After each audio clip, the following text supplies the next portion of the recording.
જય સ્વામિનારાયણ વિદ્યાર્થી મિત્રો, છેલ્લે આપણે ડિસ્કશન કરતા હતા એરર ઇન મેઝરમેન્ટ, ત્રુટિના પ્રકારો લીધા હતા, ત્રુટિને મિનિમાઇઝ કરવા માટેના પ્રયત્નો કરતા હતા. તો કે અવલોકનોની સંખ્યા જાજી લેવી જોઈએ જો અવ્યવસ્થિત ત્રુટિ હોય તો.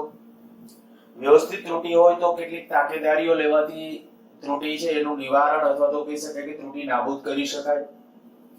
એનાથી આગળ વધીને જ્યારે આપણે ડિસ્કશન કર્યું તો નિરપેક્ષ ત્રુટિ, સાપેક્ષ ત્રુટિ અને પ્રતિશત ત્રુટિ એનું કેલ્ક્યુલેશન કર્યું. અને આ ગણતરીઓ પછી જે લાસ્ટ લેક્ચર વખતે આપણે જે ડિસ્કશન કરતા હતા ત્રુટિઓનું સંયોજન, છેલ્લા બે લેક્ચરથી કંઈક આપણે એ ડિસ્કશન કરીએ છીએ ત્રુટિઓનું સંયોજન, સરવાળા બાદબાકી, ગુણાકાર ભાગાકારમાં અને ઘાતાંક વાળા પદમાં મળતી ત્રુટિઓ. લાસ્ટ 14મા લેક્ચરની અંદર મેં તમને પીડીએફ પણ મોકલેલી હતી 15 દાખલા માટે, 15 એમસીક્યુ જેવું. બધા પ્રશ્નો કરેલા હશે, ન કર્યા હોય તો ખાસ પહેલા એ પ્રશ્નો કરો, ત્યાર પછી આગળ વધજો. એકાદ બે એના જેવા લઈએ અને ત્યાર પછી નવો ટોપિક સાર્થક અંકો તરફ આગળ વધીએ. જ્યારે કોઈ પણ સૂત્ર છે, માની લ્યો હું એક સૂત્ર લખું છું t બરાબર 2 પાઈ √L/G. આની અંદર તમને એમ કહી દેવામાં આવે કે ભાઈ સાદા લોલકનો આવર્તકાળ માપવાનો એક પ્રયોગ કરીએ છીએ. સાદા લોલકનો આવર્તકાળ માપવાનો પ્રયોગ, એમાં લંબાઈ અને ગુરુત્વ પ્રવેગ આ બેના મૂલ્યો ત્રુટિ સહિત તમને આપી દીધા હોય તો આમાં મળતી ત્રુટિ લખો તો કેમ લખાય એ તમને ખબર છે, બરાબર? એને આપણે લખવું હોય તો ડાયરેક્ટલી તમે આવું કરવાના કે ભાઈ ડેલ્ટા t/t બરાબર half delta L/L plus half delta G/G. આ સમજાઈ ગયેલું હોવું જોઈએ બધાને.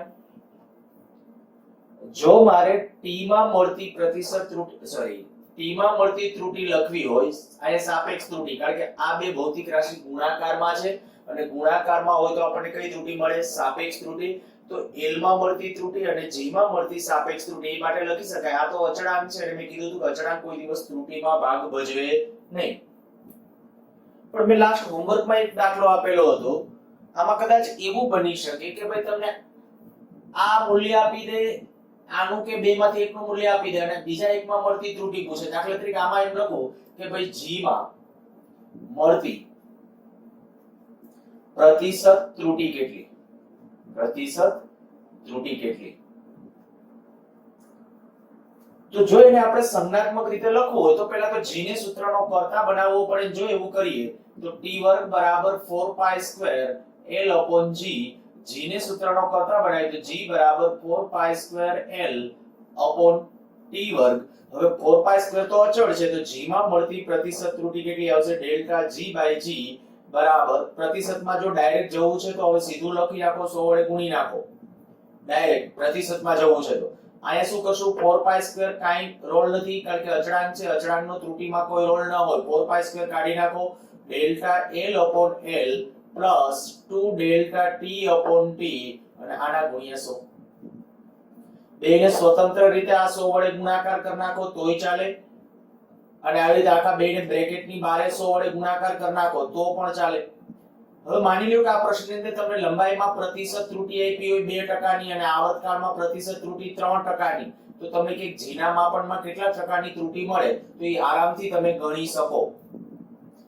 આ એક ખાલી ડિસ્કશન હતો, મારે કહેવાનું ખાલી બાકી રહી ગયું હતું. પણ કેટલાક વિદ્યાર્થીઓ કદાચ હોમવર્કમાં જે આપણે પ્રશ્ન આપેલો હતો, આવો જ કંઈક એકાદો પ્રશ્ન આપેલો હતો તો એ કદાચ કરી પણ નાખ્યો હશે. ન થયો હોય તો હવે આના પછી છે એ તમે ટ્રાય કરજો, આરામથી થઈ જશે. બીજી વસ્તુ, માની લો કે હું અહીંયા કેટલીક ભૌતિક રાશિઓનું સંબંધ દર્શાવતો હું એક ઇક્વેશન લખું છું. z બરાબર p ની 4 ઘાત q ની 1/2 ઘાત r ની 2 ઘાત s ની 3/2 ઘાત. સૂત્રમાં z માં મળતી મહત્તમ ત્રુટિ z માં મળતી મહત્તમ ત્રુટિ માટે અથવા z માં મળતી ત્રુટિ માટે એમ લખું z માં મળતી ત્રુટિ માટે કઈ ભૌતિક રાશિ નો રોલ સૌથી વધુ છે?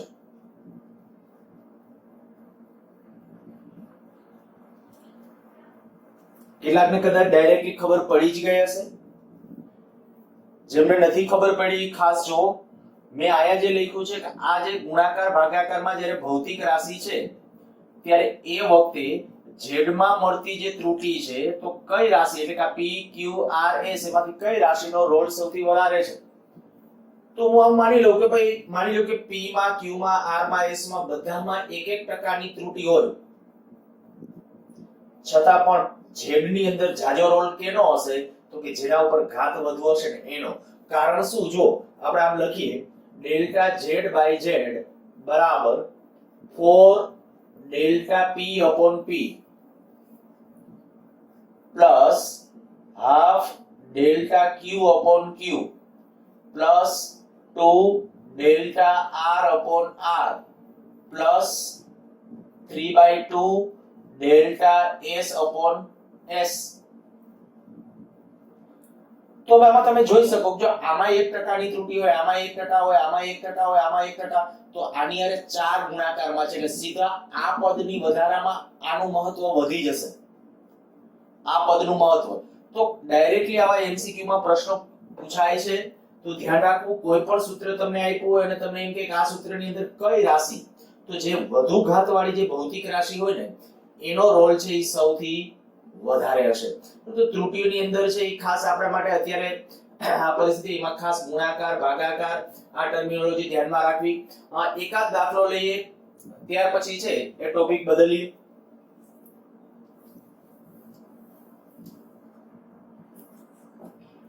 જ્યારે કોઈ પ્રશ્નની અંદર દાખલા તરીકે તમને આપ કહી દીધું કે એક નળાકાર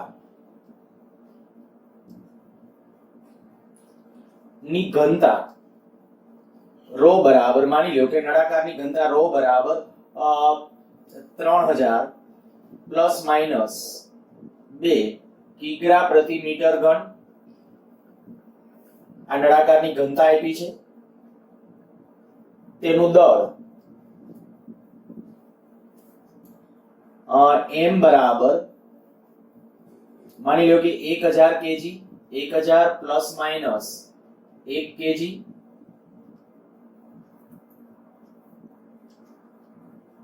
તેમજ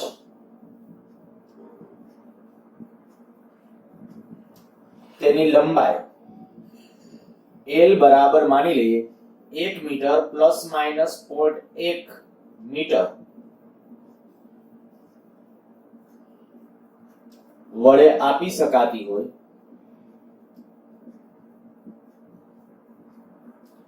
તો આ નળાકારની ત્રિજ્યા કેટલી હશે? નળાકારની ત્રિજ્યા કેટલી હશે? બસ આવા પ્રશ્નોની અંદર ધ્યાન રાખવાનું તમારે. આમ છે બીજું કઈ નવું કઈ નથી, ખાલી સૂત્ર આવડતા હોય એટલે આવડે.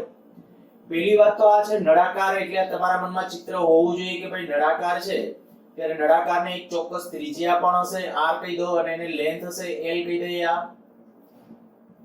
આના દ્રવ્યની ઘનતા ρ હોય તો આપણને ખબર છે ભાઈ સોલ્યુશનમાં સૌથી પહેલા લખું ઘનતા બરાબર દળના છેદમાં કદ.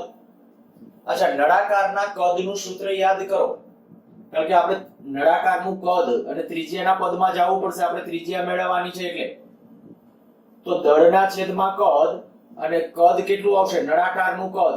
સૂત્ર આવડવા જોઈએ આ, બરાબર? આપણે ફંડામેન્ટલ વખતે મેં તમને આ કીધું હતું કે આ નળાકારના કદને, અને જો કે આમ તો સહેલાઈથી યાદ પણ રહી જાય, આપણે કહી શકીએ આમ હોય વર્તુળાકાર એક પ્લેટની જે વિચારી લો, વર્તુળાકાર પ્લેટનું ક્ષેત્રફળ કેટલું? પાય r square.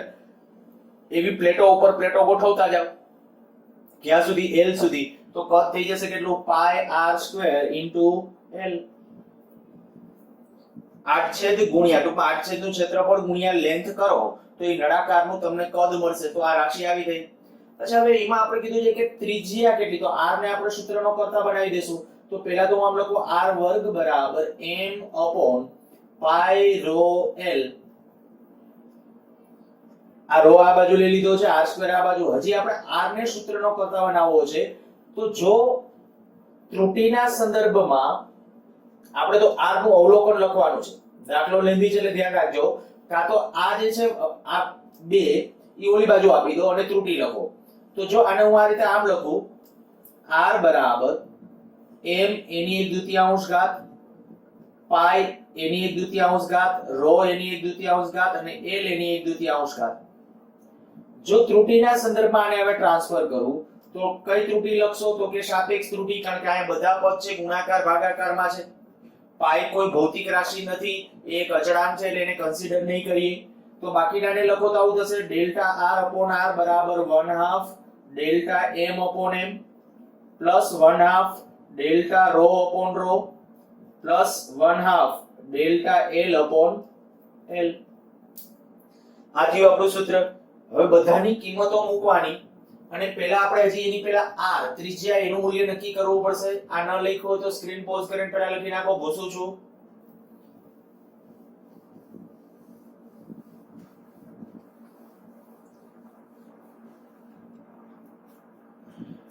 Delta r upon r બરાબર 1/2 delta m upon m. Delta m કેટલું?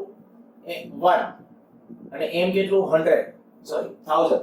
1 upon 1000 આ લખ્યું છે delta m by m plus 1/2 into delta rho by rho. Delta rho એટલે 2 ભાગ્યા 3000 વત્તા 1/2 delta l upon l. Delta l એટલે 0.1 છેદમાં 1. અહીંયાથી આપણે r નું મૂલ્ય પછી નક્કી કરવાનું છે. પછીના સ્ટેપમાં નક્કી કરી લઈએ. આ 1 ભાગ્યા 1000 એટલે આવું થશે 0.001 બરાબર. 2 પછી છેદમાં 12 લખી નાખીશ પ્લસ જ્યારે આને લખશું તો આવું થશે 0.66 ગુણ્યા 10 ની -3 ઘાત. અચ્છા એટલે ડાયરેક્ટ પોઈન્ટમાં જ લખું, ઘાતમાં નથી લખવું. અહીંયા આપણે પદ એમનેમ લખ્યું છે તો અહીંયા પણ આપણે એમનેમ જ લખીએ. 2 ભાગ્યા 3000 એટલે ખાલી હું 2 ભાગ્યા 3 કરું તો 2 ભાગ્યા 3 એટલે તમને ખબર 0.66 થશે. પણ 3 શૂન્ય બીજા આમ ખસો તો 0.666 સોરી 0.00066 આવી રીતે. અથવા જે 7 કરી શકો છો પછી, કારણ કે 6 6 કન્ટિન્યુ સાથે ચાલુ રહેશે એટલે. પ્લસ 0.1 અને હજી એના ગુણ્યા 1/2 ઘાત, કારણ કે આ 1/2 ઘાત બધામાં 1/2 ગુણાકારમાં હતા બધામાં ઘાત નહીં, પણ એ ઘાત આગળ આવી ગઈ છે એટલે. અચ્છા તો આના ઉપરથી આ મૂલ્ય કેટલું રહેશે? તો આના બરાબર થયું આવું 0.10166 ગુણ્યા 1/2 બરાબર. સરવાળા છતાં કેલ્ક્યુલેટરમાં ચેક કરજો, કાઈ કરેક્શનની જરૂર હોય તો સુધાર લેજો. ડેલ્ટા r upon r આનું મૂલ્ય આપણને આટલું મળ્યું. હવે આ જે r છે r નું મૂલ્ય પહેલા નક્કી કરવું પડશે. તો આ જે સૂત્ર છે, હવે જો આયા જે આપણે r ને સૂત્રનો કરતા બનાવ્યો તો આયા અથવા તો આ પદની અંદર પેલા r² બરાબર m upon pi rho l. m નું સાચું મૂલ્ય કેટલું? 1000. પાઈ કેટલું? પાઈ ની વેલ્યુ આયા લખવી પડશે બરાબર. પાઈ ની વેલ્યુ આયા લખવી પડે. અત્યારે પાઈ ની વેલ્યુ લઉં છું 3.14. રો ઘનતા કેટલી? તો ઘનતાનું મૂલ્ય છે 3000.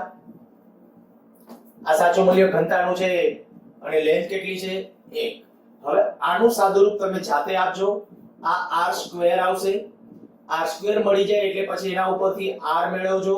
એટલે આ મળ્યું એ r મૂલ્ય મીટરમાં તમને મળી ગયું બરાબર. હું આ કેલ્ક્યુલેશન કરીને હવે ખોટો સમય બગાડતો નથી, પણ તમારા માટે હજી ડેલ્ટા r નક્કી કરવાનું છે. માટે ડેલ્ટા r બરાબર r ગુણ્યા આ જે આંકડો આવશે 0.10166 1/2.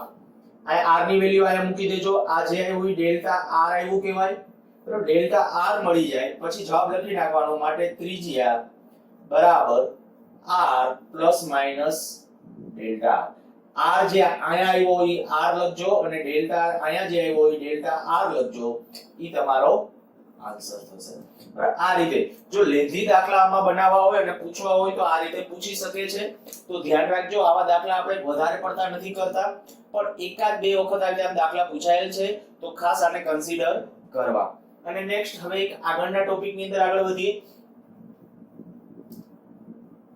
જે એક સાથે બીજું કહી દઉં તમને લગભગ જી માં કે એમાં આવી રીતે આમ ક્યારે અર્થઘટક હોય દાખલા તરીકે આમાં ઘનતા તમને આપું આ ઘનતા છે આવી રીતે આમ આપી દઉં છું ઘનતા બરાબર આ કે આંકડા આવી રીતે આપણે લખ્યા છે પાછળ પોઈન્ટ પછી બે આંકડા લખ્યા છે પછી દાખલા તરીકે દળ આપું તો દળ બરાબર આપણે આમ માની લઈએ કે ભાઈ 50.01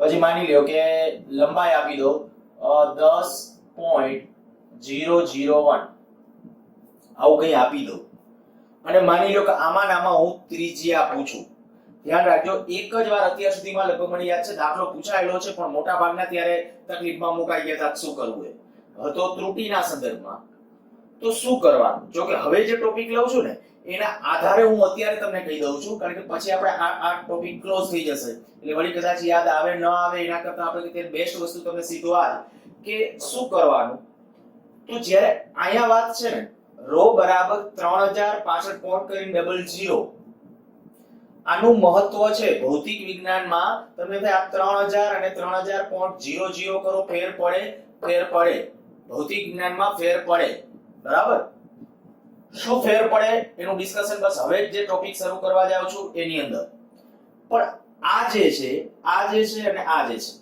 આમાં કદાચ આંકડો છે એક આઈ છે પણ હવે તમે શું કરશો જો મારે આમાં હું તમને એમ કહું આના ઉપરથી ડેલ્ટા રો લખવું હોય ડેલ્ટા રો કેટલું તો શું કરવાનું પોઈન્ટ પછી કેટલા આંકડા છે પોઈન્ટ પછી બે આંકડા છે તો લખી નાખો 0.01 આ દાખલા તરીકે ડેલ્ટા એમ દળમાં મારે નિરપેક્ષ ત્રુટિ લખવી પોઈન્ટ પછી કેટલા આંકડા છે બે લખી નાખો 0.01 આમાં પોઈન્ટ પછી કેટલા આંકડા છે 3 તો ડેલ્ટા લખી નાખો 0.001 કદાચ કોઈને એમ થાય કે અહીંયા 5 હોય તો તમારે 5 નથી લખવાના તમારે તો આ જ લખવાનું છે બરાબર આ ખાલી તમને એની નિરપેક્ષ ત્રુટિ જેની સન્નિકટતા બોલાય આમ તો કે જે આપણે અત્યારે એના સંદર્ભને ધ્યાનમાં રાખીને કે ક્યારેક આવું આપી દે આપણે આવનારી પરીક્ષાઓ દરમિયાન વચ્ચે કોઈ જગ્યાએ આવી રીતે આમને આમ કંઈક આવશે જ તો ખાસ ધ્યાન રાખજો આવું કોઈ પણ સંજોગ હોય ઘનતા તમને આપેલી છે દળ આપેલું છે લંબાઈ આપેલી છે આવી રીતે આપ્યા છે આમ નહીં પ્લસ માઈનસ કરીને આવી રીતે આમ નહીં પાછળ એકમ હશે હા પાછળ એકમ હશે ઘનતાનો એકમ ને એ બધું હશે જો એવું હોય અને પાછળ પોઈન્ટ કર્યા હોય ને તો તમારે જેટલા પોઈન્ટ હોય પોઈન્ટ પછી જેટલા આંકડાઓ લખ્યા આ આવી રીતે આમ લખી નાખો જે કદાચ માની લ્યો કે આમ છે 0.09 આવું છે તો શું કરો તો કેટલું લખવાનું તો આ તમારા માટે ડેલ્ટા રો આટલું થઈ જાય ડેલ્ટા રો બરાબર 0.0001 બરાબર ત્યાં દેખાતું હશે કદાચ એકાદ ઉદાહરણ ચાલો અહીંયા આપી દો માની લ્યો કે તમને રો ક્યારેક આવી રીતે આમ આપ્યું છે રો બરાબર 3.450001 આવું આપ્યું છે મૂલ્ય તો તમારે ડેલ્ટા રો કેટલું લેવું પોઈન્ટ પછી કેટલા અંકો છે ઈ જોવાના પોઈન્ટ પછી 1 2 3 4 5 6 તો આમ લોકો 0.00001 છ અંકો હતા બરાબર તો 6 અંક પાછળ અહીંયા મેં કીધું આંકડો ગમે હોય એની સાથે કઈ લેવા દેવા નથી ડેલ્ટા રો તરીકે લખો ત્યારે આ રીતે લખી નાખવું ક્યાંક જરૂર પડે તો આ પદ્ધતિ અપનાવજો રેર કેસમાં જરૂર પડશે તો બહુ ઓછા કેસમાં જરૂર પડશે પણ જ્યારે આવી રીતે આમ આપ્યું હોય ટૂંકમાં ભૌતિક રાશિ હોય એ ભૌતિક રાશિ છે કે કેમ એમ કેમ ખબર પડશે તો આગળ એ લખ્યું હશે કે આ દાખલા કેમ જો ઘનતા અને પાછળ એકમ આપ્યો હશે આયા દાખલા દળ આયા લંબાઈ તો ખબર પડી જાય કે ભાઈ ભૌતિક રાશિ છે અને ભૌતિક રાશિમાં પાછળ જ્યારે આવી આમ મેં કીધું કે આવા શૂન્યો કર્યા હોય એવું હોય પોઈન્ટ પછી કંઈક લખેલું હોય તો એના ઉપરથી તમારે આ રીતે નક્કી કરતા શીખો અને હવે જોઈએ આગળના ટોપિકમાં અંકો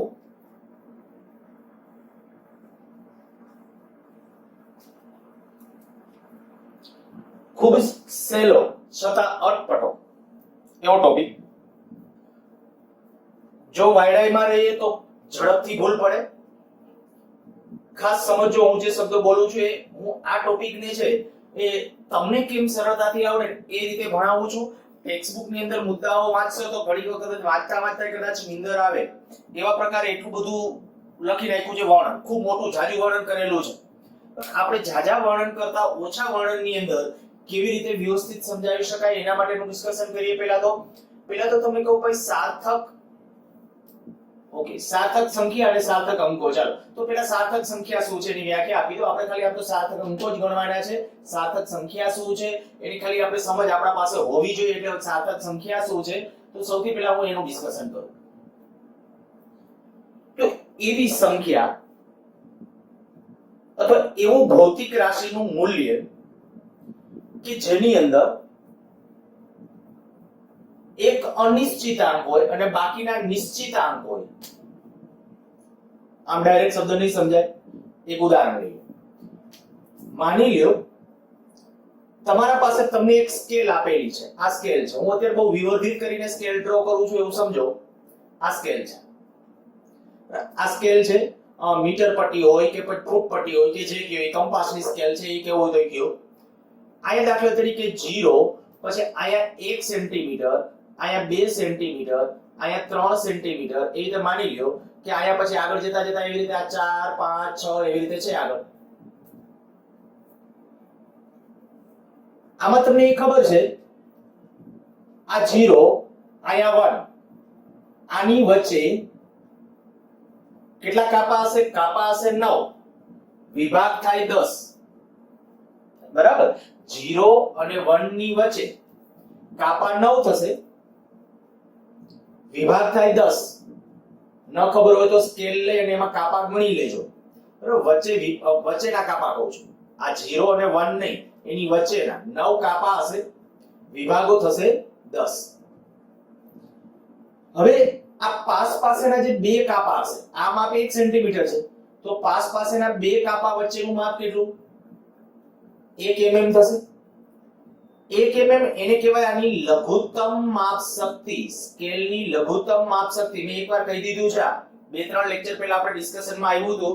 3 સાધનોના નામ આપ્યા હતા. એક સ્કેલ, બીજું કીધું હતું વર્નિયર કેલિપર્સ અને ત્રીજું કીધું હતું એક માઇક્રોમીટર સ્ક્રૂ.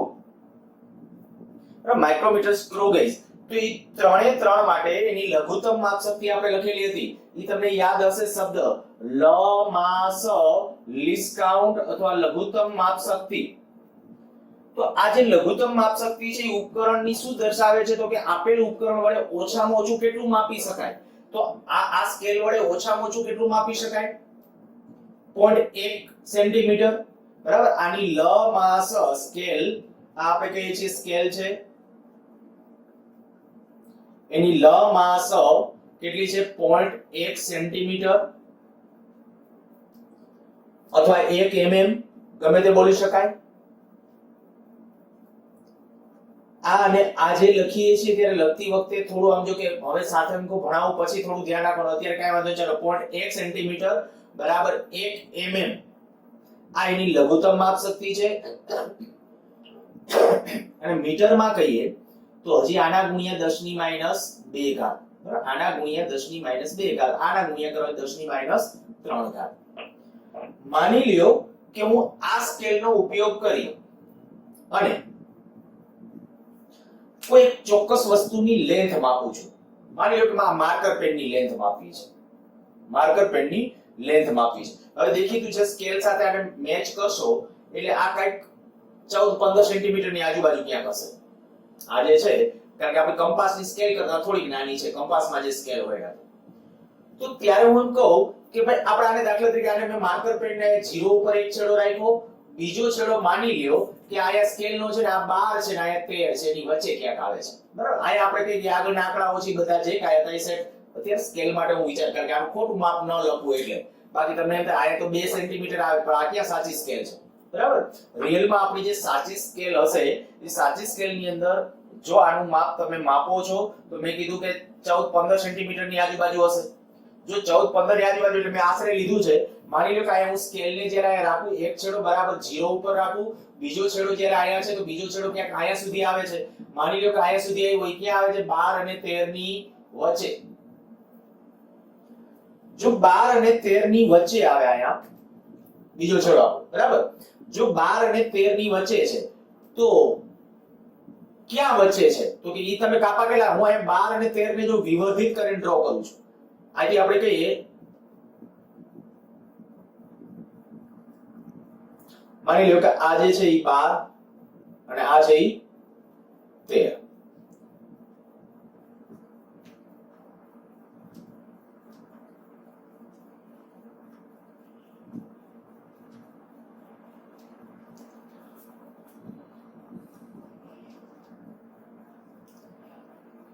આ 12 સેન્ટીમીટર છે આયા, અને મેં કીધું વિવર્ધિત કર્યો છે. આ જે આખો સ્કેલ છે એ ખાલી 1 સેન્ટીમીટર ને દાખલા તરીકે આપણે વિવર્ધિત કર્યો છે, બરાબર. આ 12 સેન્ટીમીટર નો કાપો આયા છે, 13 નો આયા છે, વચ્ચે 9 બીજા કાપાઓ છે, 10 વિભાગો થશે. આ એક જો કાપા કેટલા? 1 2 3 4 5 6 7 8 9 વિભાગ કેટલા? 1 2 3 4 5 6 7 8 9 ને 10 વિભાગો થશે. માની લો કે આપણે જ્યારે આ માર્કર પેન રાખી હતી ત્યારે અહીંયા આવે છે, અર્થાત કે ક્યાંક અહીંયા આવે છે. તમે જે વસ્તુની લેન્થ આયા માપેલી છે, આ જે વસ્તુ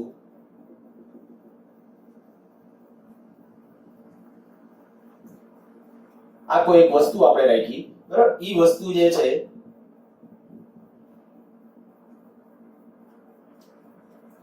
આ તમે એક્ઝેક્ટ રિયલાઇઝ કરી શકો એટલા માટે હવે આકૃતિ ડ્રો કરું છું સમજવા માટે. આયા સુધી આવે છે તો કે તમે કોન્ફિડન્ટલી એવું તો કહી શકશો કે ભાઈ આ 12 છે, પછીનો પહેલો કાપો, બીજો કાપો, ત્રીજો કાપાથી આગળ છે, બરાબર. દેખાતું હશે આ ત્રીજા કાપાથી આગળ છે, ચોથા કાપાની પહેલા છે. તો હું શ્યોરલી આટલું કહી શકું કે આનું માપ લંબાઈ 12.3. આટલી તો શ્યોર છીએ કે ભાઈ 12.3 તો છે જ, પણ એક આંકડો પાછળનું અનિશ્ચિત લખી નાખું કે ભાઈ આની નાની વચ્ચે છે, બરાબર વચ્ચે દેખાતો નથી, થોડોક આની નજીક છે, આ ત્રીજા કાપાની આમ નજીક થોડોક દેખાય છે, તો કદાચ અહીંયા 4 લખી નાખું અને પછી પાછળ કહી દો કે આટલા સેન્ટીમીટર. તો આને કહેવાય સાર્થક સંખ્યા. જોજો થોડું ફીલ કરજો, ફીલ કરો એટલા માટે મેં આખું આ ઉદાહરણ આપ્યું છે. તમે પણ નોટ્સમાં આ રીતે લખજો. સાર્થક સંખ્યા એટલે શું? તો ખાલી જ્યારે કોઈ પણ ભૌતિક રાશિનું માપન કરે, ભૌતિક રાશિ કમ્પલસરી હો, ભૌતિક રાશિનું માપન કરતા હો ત્યારે એ વખતે એક અનિશ્ચિતાંક, જો આમાં ચોગડો છે ને એ અનિશ્ચિત છે, આ જે અનિશ્ચિત સંખ્યા છે, એક અનિશ્ચિતાંક, અને આ બધા જે છે કેવા છે? નિશ્ચિતાંક. તો એનાથી જે સંખ્યા તૈયાર થાય ને એ સંખ્યાને કહેવાય સાર્થક સંખ્યા. હવે થોડું થોડું ફીલ આવવું જોઈએ તમને. આમ જ્યારે હવે હું આમ કહું છું કે દાખલા તરીકે હું આવું લખું, જોજો 15.23 મીટર, તો આમાં હું સ્યોરિટી સાથે કહી શકીશ કે ભાઈ 15.2 મીટર તો સ્યોર જ છે, પણ એનો આમ કેવો છે? અનિશ્ચિત હશે, બરાબર. આ જે આંકડો છે, લાસ્ટ આંકડો, એ અનિશ્ચિત હશે. તો હમણાં હું તમને જે ઓલા આગલા દાખલાની અંદર જ્યારે મેં પૂરું કર્યું એની અંદર દાખલા તરીકે હું આમ લખું 15 અને આમ લખું 15.0 અને આમ લખું 15.00 અને આમ લખું 15.000. વિચાર કરો જોઈએ, આમાં કઈ ભેદ લાગે છે તમને? મેથ્સની દ્રષ્ટિએ તમે એમ કહો ભાઈ આમાં કાઈ ન થાય. મેથ્સની દ્રષ્ટિએ ચોક્કસ આપણે કે બધી સંખ્યા સરખી છે, બધી સરખી. કેલ્ક્યુલેટરમાં તમે કદાચ 15 એન્ટર કરીને પછી આપણે કે 15 પોઈન્ટ આવું એન્ટર કરી શકશો, પણ દાખલા તરીકે કોઈ આમ આવું કર્યું, આ 3 ગુણ્યા 5 આવું કરો, આ બેનો ગુણાકાર કરો, 3 5 15 જ બતાવશે, 15.00 એવું નહીં બતાવે. રિયલમાં ભૌતિક વિજ્ઞાનની દ્રષ્ટિએ, અને હું તમને કહીશ એટલે જ મેં કીધું આ ચેપ્ટર ચાલુ કર્યું ને, સોરી આ ટોપિક ચાલુ કર્યો ત્યારે મેં તમને એવું કીધું કે સહેલું છે પણ છતાં પણ અટપટું છે, ભૂલ કરવાની સંભાવના મેક્સિમમ.